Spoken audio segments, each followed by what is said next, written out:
Bismillahirrahmanirrahim.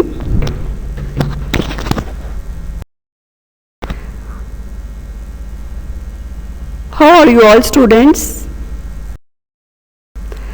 As the name of story shows, the Crewe murder case, this story describes the murder of a brave and gentleman, Mr. Danvers Crewe. And in English we discuss the tenses present, continuous tense, passive voice. The Strange Case of Dr. Jekyll and Mr. Hyde by Robert Louis Stevenson. As the name shows, the story was written by Robert Louis. It describes the murder of a gentleman, Mr. Danvers Crewe, by two persons. They are suspected and nobody knows them, even don't see them. Maid was the eyewitness of that murder, and murder was done with the cane in a street. The maid of Mr. Hyde, also the eyewitness, she saw the whole murder from her window. Further, the case was investigated and found both persons criminal and punished.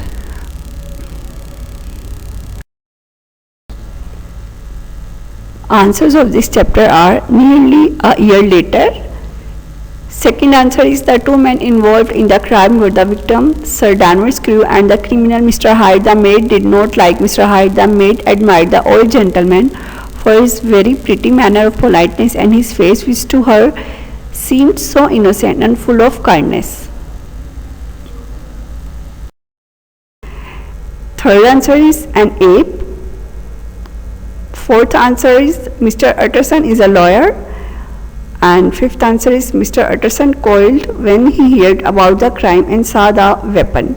He looks serious and feels gloomy. The answers are: she is described as an older woman who had an evil face smoothed by hypocrisy, but her manners were excellent. She has a flash of helpful joy on her face when she realizes that Mr. Hyde might be in trouble. It would be difficult for the inspector and Mr. Utterson to find Mr. Hyde because few people knew him and he had no family, had never been photographed, had not been seen often, and was described in widely different ways by those who had seen him.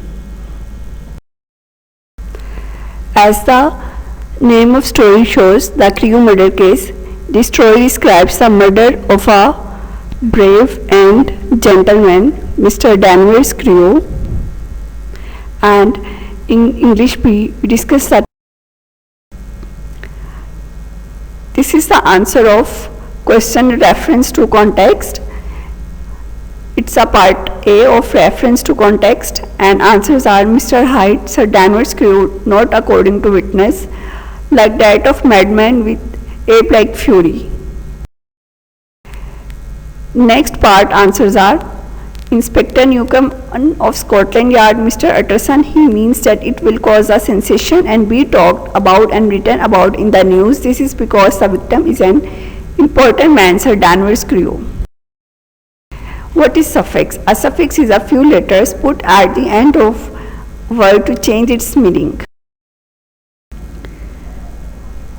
ly or er is added in sentences to change its meaning, like she runs quickly, I am teacher, he is engineer, are the examples of suffix. Prefix. A prefix is an affix which is placed before the stem of the word. Adding it to the beginning of one word changes it into another word. Prefix is added at the start of sentence. un or I am, like she is unhappy, nothing is impossible, are the examples of prefix. Present continuous tense, passive voice. Subject plus is a mar plus first form of verb ing plus object. It's a present continuous tense affirmative. To convert it into passive voice, we write it object of the active sentence plus is am, are plus being plus third form of the verb plus by plus subject of the active sentence. Examples of affirmative sentences are: I am reading a story is being read by me. The engine is driving the train. The train is being driven by the engine. She is singing a song. A song is being sung by her. It's how to make negative passive voice. When a negative sentence is changed into the passive, note will come between is, am, are and being. I'm not reading a story. A story is not being read by me. The engine is not driving the train. The train is not being driven by the engine. Interrogative. How to make interrogative of present continuous tense passive voice. The passive forms of these sentences will begin with be, is, or, am, or, are. When the active sentence begins with a question word such as when, whose, why, which and how, the passive sentence will also begin with a question word. When the active sentence begins with who or whose, the passive sentence will begin with by whom or by whose. When the active sentence begins with whom, the passive sentence will begin with who. Are the masons building a house? Is a house being built by the masons? Who is waiting for you? By whom are you being waited for? Are the examples of interrogative, present continuous passive voice. Thank you. See you next.